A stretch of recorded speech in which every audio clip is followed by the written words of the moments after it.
My name is Harper Blake, and for 28 years, my family thought I was a complete failure. While my brother became a doctor and my sister married rich, I worked at a diner in a small town 3 states away. Every Christmas card I sent home got the same response, pitying smiles and questions about when I'd finally make something of myself. Then Dad died, and everything changed. I drove 8 hours back to a town that never wanted me, expecting to sit quietly in the back row while my successful siblings inherited everything that mattered. I figured I'd get maybe a few $100s and a guilt trip about wasting my life. But when Dad's lawyer started reading the will, my brother's face went white. My sister started shaking. And when the lawyer looked up from those legal papers, he stared right at me with an expression I couldn't understand. That's when he said the words that changed everything. "Ma'am, you're the judge." The secret I'd been keeping for 2 years was about to destroy everything my family thought they knew. About the girl they called their biggest disappointment. What happened next would prove that sometimes the person everyone underestimates is the one who's been winning all along. This is the story of how I went from family failure to family hero, and how my dad's final gift wasn't money or property, but the truth about who I really was. I knew I was different from the day I turned 16 and asked for a job application instead of a car. My older brother, Garrett, had just started medical school. My sister Penelope was dating Bradford Morrison, whose family owned half the banks in our county. And there I was, asking Mom if I could work at Murphy's grocery store after school. Work? Dad looked up from his newspaper like I'd said a bad word. "Harper, decent families don't make their children work. What will people think? They'll think I want to earn my own money." Dad shook his head and went back to reading. That head shake became his signature move whenever I was around. Disappointment wrapped up in a simple gesture. The grocery store job lasted 2 years. I loved it. I liked helping Mrs. Patterson find the right cat food for her ancient tabby. I enjoyed stocking shelves and organizing the produce section. When Mr. Murphy promoted me to cashier, I felt prouder than Garrett did when he made Dean's List. But at family dinners, nobody wanted to hear about my promotion. "Garrett saved a man's life during his rotation this week," Mom would announce, passing the mashed potatoes. "Tell everyone about the heart surgery, honey." While Garrett told his story, I'd sit there thinking about how I'd helped Mrs. Chen figure out which groceries she could afford with her food stamps. How I'd stayed late to help Mr. Rodriguez translate the pharmacy labels into Spanish for his wife. Those moments mattered to me, but they weren't the kind of stories that impressed my family. "And Penelope," Mom would continue, "Bradford's taking you to that charity gala next weekend, isn't he? The one where tickets cost $500 each?" Penelope would smile and show off whatever new jewelry Bradford had bought her. "It's for the children's hospital. We're doing our part to give back." Then they'd all look at me, waiting. I helped organize a food drive at work, I'd offer. We collected 300 cans for the food bank. The silence that followed always felt like judgment. Dad would do his head shake. Mom would change the subject. Garrett and Penelope would exchange those looks that said, "Poor Harper, she just doesn't get it."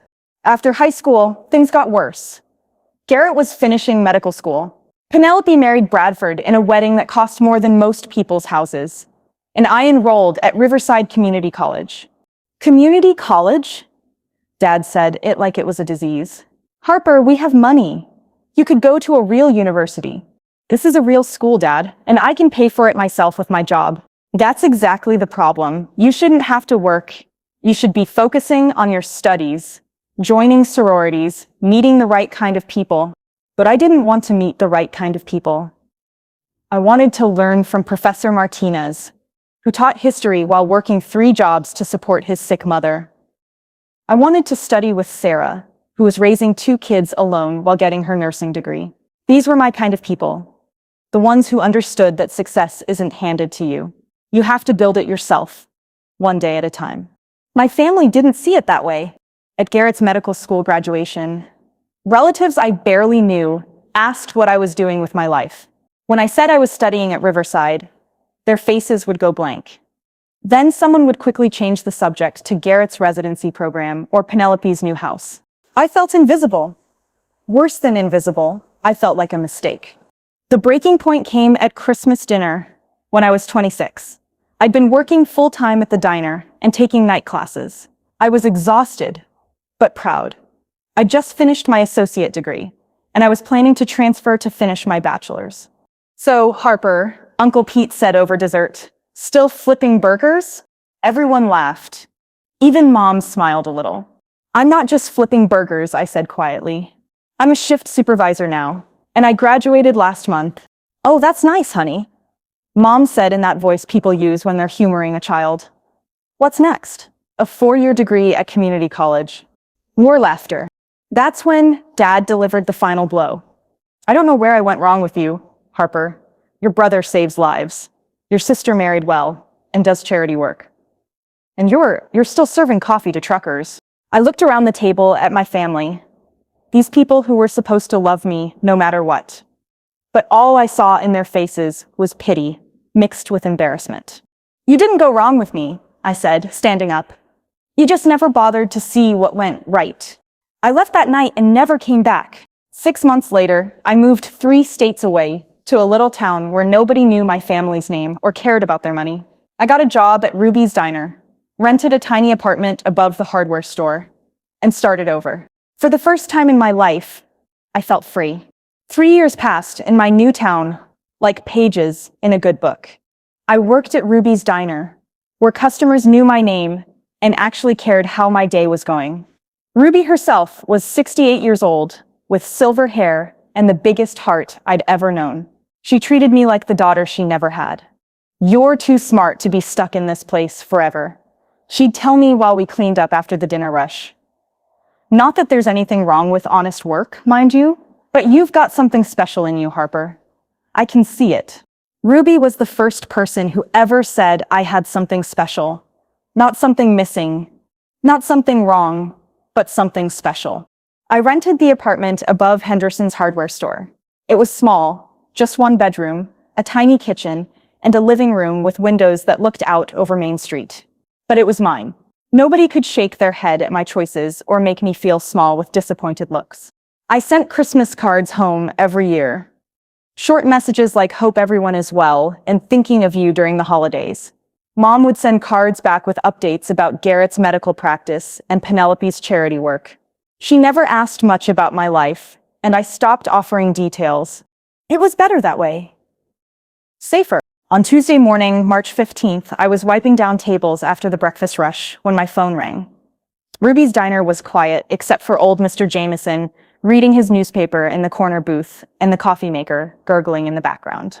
The caller ID showed my home area code, a number I didn't recognize. Hello, is this Harper Blake? The voice was professional, serious. Not someone selling anything or asking for donations. Yes, who's this? This is Attorney Samuel Rodriguez. I'm calling about your father, Robert Chen. I'm afraid I have some difficult news. My hand tightened around the phone. I sat down hard in the nearest chair. Is he okay?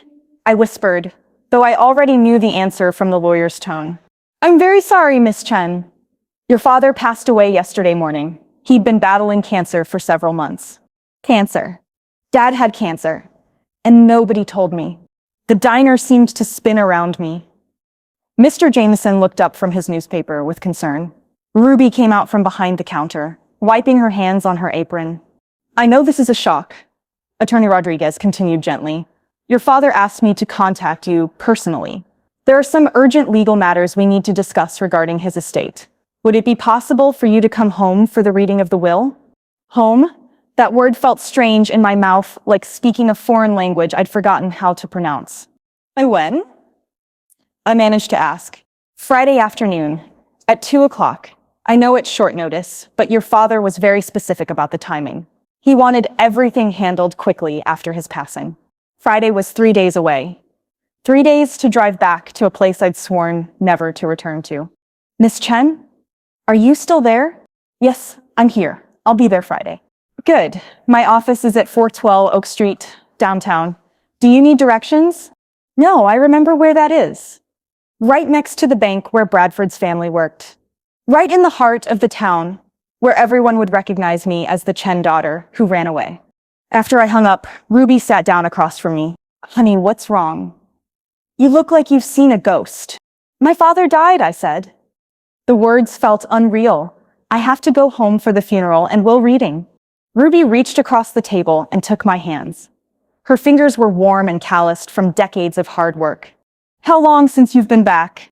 3 years. We didn't really talk much after I left. And now you'll never get the chance to fix things. I started crying then. Not just sad tears, but angry ones too. Angry at Dad for dying before we could have one honest conversation. Angry at myself for staying away so long. Angry at my family for making me feel like I had to choose between them and my self-respect. Take all the time you need, Ruby said. Your job will be here when you get back. And Harper, sometimes going home isn't about returning to who you used to be. Sometimes it's about showing them who you've become. I called in sick for the rest of the week and spent the afternoon making arrangements. The drive would take 8 hours. I'd stay at the Riverside Motel, the same place truckers and traveling salesmen stayed. I couldn't face sleeping in my childhood bedroom. That night, I packed a small suitcase with my best clothes. A black dress for the funeral, a conservative suit for the lawyer's office. Nothing fancy, but clean and respectable. As I folded my clothes, I found myself wondering what Dad's last months had been like. Did he think about me at all? Did he regret the way we'd left things? Or was he just disappointed right up until the end that his youngest daughter never amounted to anything?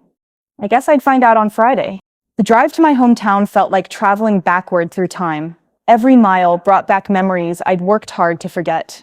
The McDonald's where I'd had my first job interview. The high school where I'd felt so out of place. The church where Penelope had her perfect wedding, while I watched from the back row, feeling like an outsider in my own family. But I wasn't the same scared girl who'd left 3 years ago.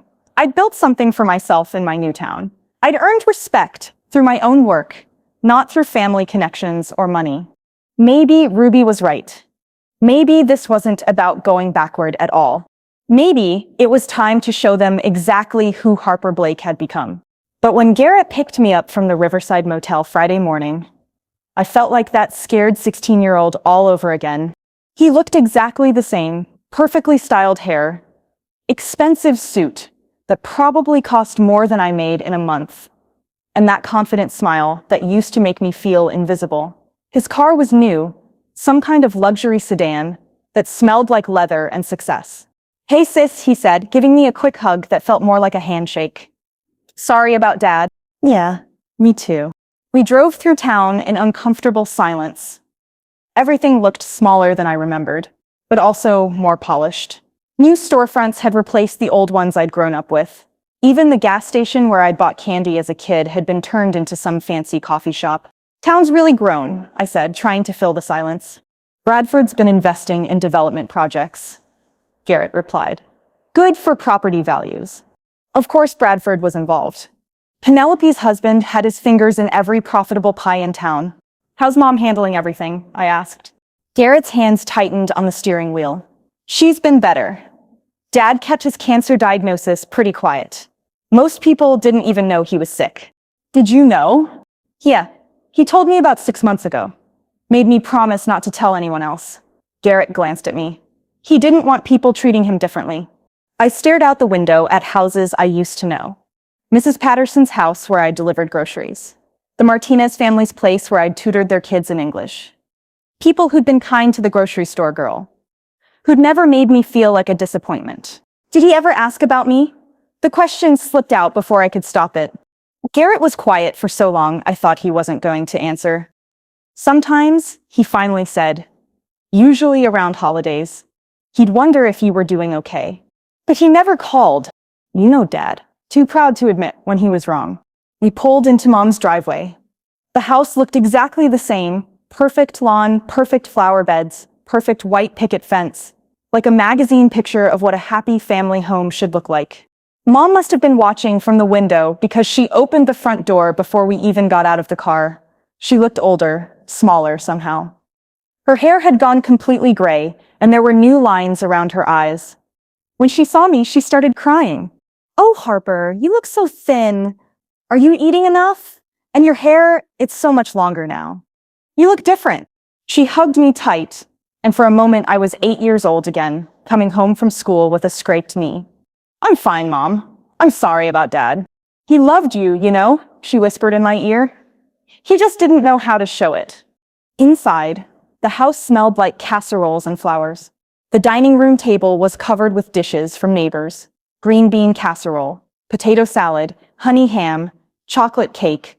All the foods that show up when someone dies, like grief, can be fed away one covered dish at a time.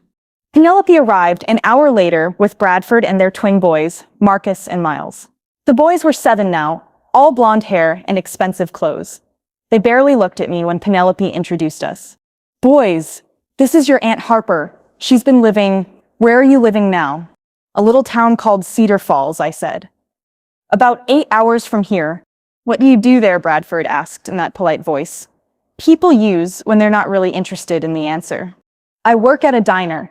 The silence that followed was deafening. Penelope looked embarrassed. Bradford nodded like he was filing away information he'd never need. The twins went back to playing on their phones. "Well," Penelope said brightly, "at least you have a job. That's something." I bit my tongue. In my family, having a job was only impressive if it was the right kind of job. Being a doctor like Garrett was impressive. Marrying money like Penelope was impressive. Working at a diner was just something. We spent the afternoon sitting around Mom's living room, picking at food none of us really wanted to eat. People came and went. Neighbors, Dad's business associates, family friends. I barely remembered. They all said the same things. "He was a good man. He'll be missed. Let us know if you need anything." Nobody asked me about my life. A few people seemed surprised to see me at all, like they'd forgotten the Chen family had 3 children instead of 2. "Harper's been living out of state," Mom would explain when someone asked. "She's finding herself. Like I was some lost teenager instead of a grown woman who'd built a life on her own terms." That evening, after the visitors left, we sat around the dinner table like we used to. But Dad's empty chair made everything feel wrong. "So what's the plan for tomorrow?" Garrett asked. "The lawyer wants to meet at 2, Mom said. "Just family." "What do you think?" Dad left. Penelope asked. "I mean, the house alone is worth at least $400,000 now. And the business—" "Penelope," Mom said sharply, "your father isn't even buried yet." "I'm just being practical. We need to know what we're dealing with." I pushed food around on my plate and stayed quiet. Whatever Dad had left, it would go to Garrett and Penelope, the successful children, the ones who'd made him proud. That night, I lay in my old bed staring at the ceiling. The room looked exactly the same pink walls, same white furniture, same stuffed animals on the shelf. Like Mom had been waiting for me to come back and be 16 again. I found an old photo album in my desk drawer. Pictures of birthday parties and Christmas mornings and family vacations. In the early photos, Dad was always smiling, picking me up, teaching me to ride a bike, reading me bedtime stories. When did that change? When did I stop being his little girl and start being his disappointment? I found one picture of just the 2 of us at the county fair. I was maybe 7, sitting on his shoulders, both of us grinning at the camera. He was wearing a t-shirt that said, "World's Best Dad." I put the photo in my purse. Maybe I couldn't fix things with Dad, but I could remember that once upon a time, he'd loved me exactly as I was. Tomorrow, I'd sit in that lawyer's office and watch my siblings inherit Dad's world. Then I'd drive back to Cedar Falls, back to Ruby's Diner, back to the life I built, where people valued me for who I was, not who they thought I should be. At least I'd know I tried to come home. Attorney Rodriguez's office was exactly what you'd expect from a small-town lawyer who'd been practicing for 30 years. Dark wood paneling covered the walls. Leather chairs sat around a mahogany conference table that looked older than I was. Floor-to-ceiling bookshelves held thick law books with gold lettering on their spines. We arrived at exactly 2 o'clock. Mom, Garrett, Penelope, Bradford, and me. The perfect family, -1. Mr. Rodriguez was a short man with kind eyes and silver hair. He wore a navy suit that had seen better days and glasses that kept sliding down his nose. When he shook my hand, he held it a moment longer than necessary. "Miss Chen," he said, studying my face carefully. "It's good to meet you." "Thank you for handling everything," I replied. He nodded but kept looking at me with a strange expression, like he was trying to remember something important. "Please, everyone sit down," he said, gesturing to the chairs around the conference table. "Before we begin, I need to verify everyone's identity for legal purposes." He went around the table, checking our driver's licenses one by one.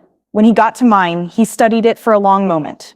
His eyebrows went up slightly, and he glanced at me again with that same puzzled look. "Is there a problem?" I asked. "No, no problem at all," he said quickly. But I noticed his hands shook a little as he handed my license back. He kept glancing at me as he continued with the others. Something was making him nervous, but I couldn't figure out what. "Thank you all for coming," Mr. Rodriguez said once he'd finished checking IDs. Robert was very clear about how he wanted this handled. He spent considerable time preparing his will and left very specific instructions. He opened a thick manila folder and pulled out several documents. His hands were steadier now, but he still kept stealing glances in my direction. "Your father's estate is substantial," he continued. "The house is valued at approximately $450,000. His accounting business, including all client contracts and equipment, is worth another $300,000. His investment accounts and life insurance policies bring the total estate value to approximately $1.2 million. Penelope sat up straighter in her chair. Bradford pulled out a notebook like he was planning to take notes. Even Garrett, who was doing well as a doctor, looked impressed. I just felt numb. Dad had been worth more than $1 million, and he'd still made me feel like a failure for working at a grocery store. "Now then," Mr. Rodriguez said, adjusting his glasses, "let me read the specific bequests as Robert outlined them." He cleared his throat and began reading in his formal lawyer voice. "To my son, Dr. Garrett Chen, I leave my collection of medical equipment and reference books, along with $50,000, with the condition that he use this money to establish a free clinic for low-income families in our community." Garrett's confident smile faltered. $50,000 was a lot of money, but it wasn't what any of us had expected. And the condition meant he couldn't just spend it on himself. That's it?" Garrett asked. "Let me continue," Mr. Rodriguez said gently. "To my daughter, Penelope Morrison, I leave my antique furniture collection and $50,000 with the condition that she volunteer at least 10 hours per month at a local charity of her choosing for the next 5 years." Penelope's mouth fell open. Her face went white, then red, then white again. "50,000? She whispered. "What about the house? What about the rest of the business?" Bradford was scribbling furiously in his notebook, probably calculating how much money they weren't getting. Mr. Rodriguez looked directly at me. His eyes were soft, almost apologetic. "The remainder of the estate," he said slowly, "including the family home, the accounting business, and all remaining financial assets, goes to my daughter, Harper Blake." The room exploded. Garrett jumped up so fast his chair fell backward with a crash. "That's impossible. She doesn't even live here. She works at a diner." "There must be a mistake," Penelope said, her voice getting higher and shriller. "Dad barely spoke to her. She's been gone for 3 years." Bradford was shaking his head and muttering about legal challenges and undue influence. Mom just stared at me like she'd never seen me before. I couldn't breathe. My heart was pounding so hard I thought everyone could hear it. This had to be wrong.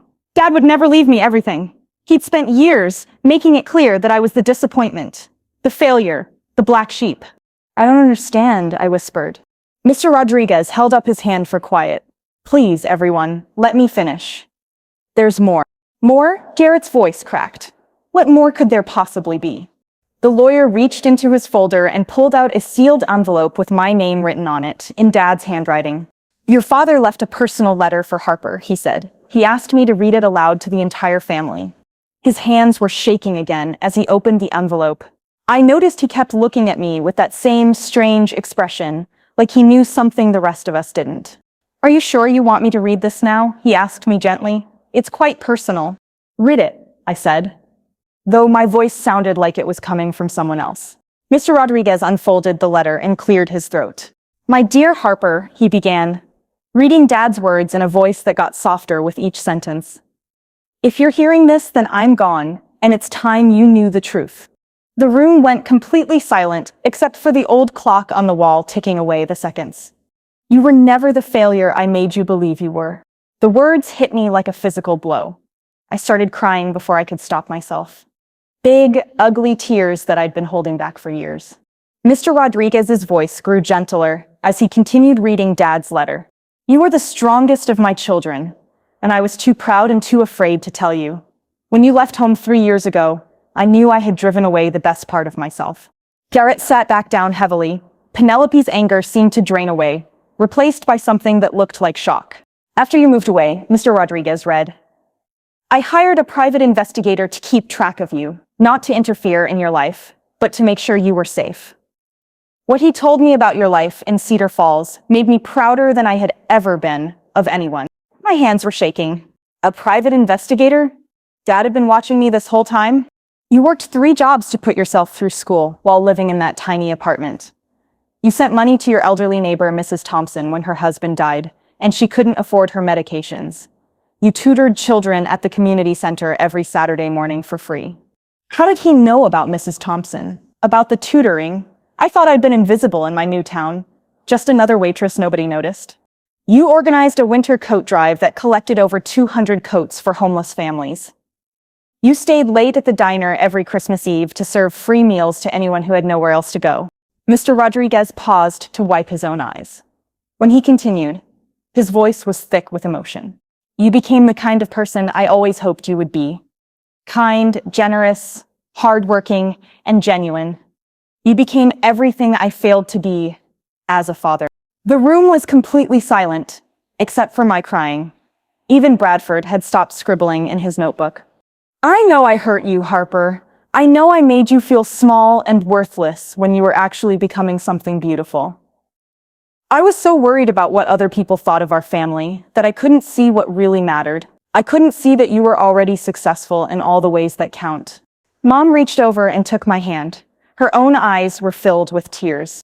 The business, the house, the money, it all goes to you because you're the only one who doesn't need it to define your worth. You're also the only one I trust to use it wisely. Garrett and Penelope are good people, but they've lived their whole lives with safety nets. You built something from nothing. You know the value of $1 and the cost of pride. Garrett was staring at the table. For the first time in my life, my perfect brother looked ashamed. I'm sorry I was too stubborn to tell you this while I was alive. I'm sorry I let my own fears make you feel like you weren't enough. You were always enough, Harper. You were always more than enough. Mr. Rodriguez folded the letter, but he wasn't finished. There's one final paragraph, he said softly. Your father asked me to read this part especially carefully. He unfolded the letter again and looked directly at me. I know you'll probably want to sell the business and the house and go back to your life in Cedar Falls. But before you do, I want you to know that this town needs someone like you. Someone who understands what it means to struggle. Someone who sees people for who they really are, not what they own or where they come from. The lawyer's hands were shaking again as he read the final sentences. I've watched this community for 60 years, and I've never seen anyone who could help people the way you do. Consider staying, Harper. Consider using what I'm leaving you to make the kind of difference you've already been making, just on a bigger scale. The choice is yours, and whatever you decide, I'll be proud of you. I love you, and I'm sorry it took me dying to finally say it. Always your father, Robert Chen. Mr. Rodriguez set the letter down and looked around the table. There's one more thing, he said quietly. Your father made a very specific request about who should oversee the estate distribution and handle any legal disputes that might arise from his will. He paused and pushed his glasses up his nose. That strange expression was back on his face, stronger than ever.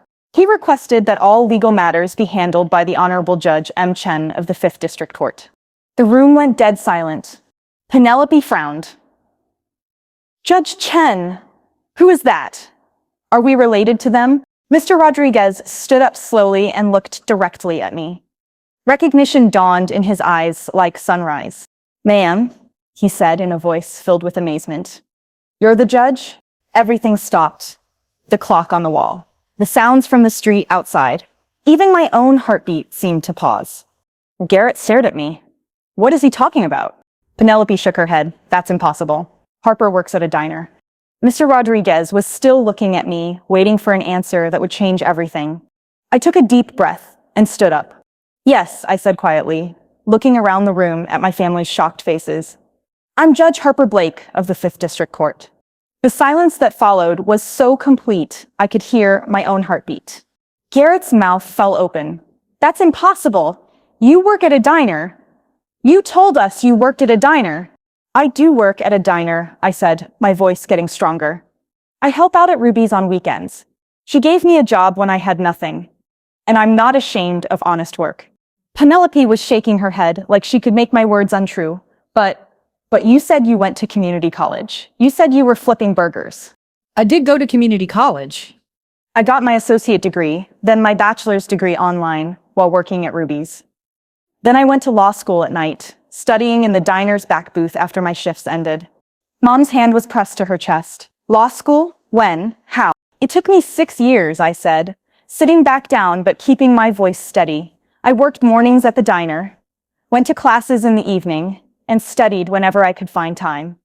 After I graduated, I clerked for Judge Williams for 2 years while still helping Ruby on busy mornings.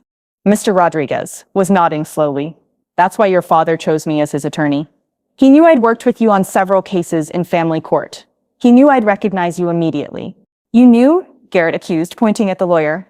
You knew she was lying to us. I wasn't lying, I said firmly. You never asked what else I did. You just assumed that because I worked at a diner. That's all I was. I stood up again and walked to the window. Outside, people were going about their Friday afternoon business. Normal people living normal lives, not knowing that everything I thought I knew about myself was changing. Every Christmas card I sent had my return address, I continued without turning around. The county courthouse, Suite 402. None of you ever noticed. The courthouse? Mom whispered. I've been a judge for 2 years, I said, finally turning to face them. I started in family court, handling custody cases and adoptions. Last year, I was promoted to criminal court. Penelope's face was bright red. Why didn't you tell us? Why let us think you were a failure? Because I needed to know who I was without your approval, I said. I needed to succeed on my own terms, not to prove anything to you, but to prove something to myself. The words came easier now, like a dam bursting. Do you know what it's like to grow up feeling like a disappointment every single day? To have your own father shake his head every time you walk into a room? To know that nothing you do will ever be good enough? Garrett looked down at his hands. We didn't mean to make you feel that way. Yes, you did. You meant exactly that. You needed someone to look down on to make yourselves feel important. Mr. Rodriguez cleared his throat gently. If I may, Judge Chen, your father kept extensive files on your career. Would you like to see them? He opened a different folder and spread out newspaper clippings across the table. Headlines jumped out at me. Local judge establishes youth mentorship program. Judge Chen's community service initiative reduces repeat offenses. Innovative family court program helps keep families together. He attended your swearing-in ceremony, Mr. Rodriguez said softly.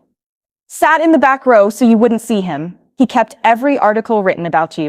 I picked up one of the clippings. In the margin, Dad had written in his shaky handwriting, "That's my daughter." Another one said, "So proud of the woman she's become." And another, "I was wrong about everything." He wanted to contact you so many times, Mr. Rodriguez continued, but he didn't know how to bridge the gap he'd created. He was afraid you'd hang up on him. I might have, I admitted. Mom was crying again. Harper, honey, I'm so sorry. We were all so wrong about you. You were scared, I said, sitting back down. Scared that if you admitted I had value, it might mean you had less. But that's not how worth works. There's enough success and respect and love to go around. Bradford spoke for the first time since the reading began. What you've accomplished, it's remarkable. Building a career while working to support yourself. Helping your community. Every day in my courtroom, I see families torn apart by pride, I said. By assumptions. By the inability to really see each other. I see kids who think they're not good enough because someone told them they weren't. I see parents who realize too late that love isn't about control or expectations. I looked around at my family. Dad figured it out before he died. The question is, can the rest of you? Garrett stood up and walked around the table to me. I've been such an idiot. Can you forgive me? We all have things to forgive each other for, I said as he hugged me. The question is, do we want to do the work to fix this? Penelope joined the hug, then Mom. Even Bradford looked like he wanted to apologize for every dismissive comment he'd ever made. There's one more thing, Mr. Rodriguez said when we'd all sat back down. Judge Shen, your father included a note specifically about the business. He hoped you might consider moving back and taking over his accounting practice. He felt that your understanding of both law and community service would help a lot of local families. I thought about Ruby's Diner, about my little apartment over the hardware store, about the life I'd built where people knew me and valued me. Then I thought about Dad's letter, about this town needing someone who understood struggle, about the difference I could make with the resources he was leaving me. I'll think about it, I said. But if I do come back, things will be different. I'm not the scared girl who left here 3 years ago. I'm Judge Harper Blake, and I won't let anyone make me feel small, ever again. Mr. Rodriguez smiled. Your father would be very proud of the woman you've become. Not just the judge, but the person who still helps out at Ruby's Diner, because you remember where you came from. As we left the lawyer's office, Mom linked her arm through mine. Will you stay for dinner? She asked. I'd love to hear about your work, really hear about it this time. I looked back at the courthouse where I'd been working for 2 years while my family thought I was just a waitress. Then I looked at my family, really looked at them, and saw something I'd never seen before. They were looking back at me with respect. Yes, I said, I'll stay for dinner. We have a lot of catching up to do. For the first time in my life, going home felt like coming home. And maybe, just maybe, that was exactly what Dad had planned all along. That's Harper's incredible story of proving that your worth isn't defined by other people's expectations. Sometimes the person everyone underestimates is quietly becoming everything they never thought possible. I'd love to know where you're listening from. Drop a comment and tell me what city or country you're in. And if Harper's story touched your heart, please hit that like button to help spread this message of kindness and determination to others who might need to hear it. Don't forget to subscribe to our channel because we share stories like this every week. Real stories about real people who refuse to give up on themselves, even when everyone else did. Your support helps us reach more people who need to know that being different doesn't mean being less than. It might just mean you're destined for something greater. Click on the video appearing on your screen right now for another amazing story that will restore your faith in the power of never giving up. Until next time, remember, you are enough, exactly as you are.